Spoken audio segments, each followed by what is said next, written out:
Hola, soy Blanca Suárez y voy a responder a las 6 preguntas random que me ha dejado la maravillosa Ana Fernández para mí. ¿Prefieres vivir en el centro o en las afueras para respirar aire puro?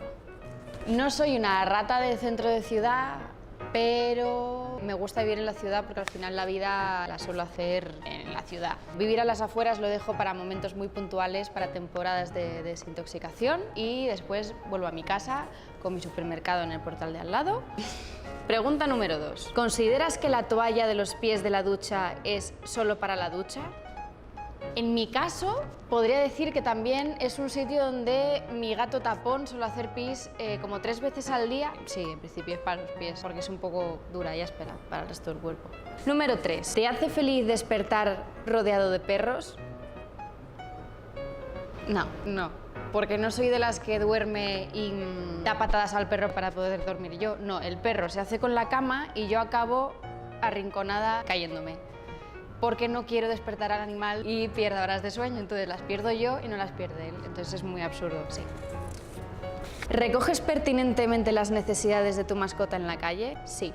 Y hay veces que incluso se me han acabado las bolsitas y le he pedido a señoras Kleenex. Y es muy raro recoger cosas en la calle con Kleenex, pero no me gusta como ciudadana ir por la calle y encontrarme regalitos, así que espero que mis perros no los vayan dejando por ahí. Pregunta número 5. ¿Eres de las que compartes el café con tu pareja?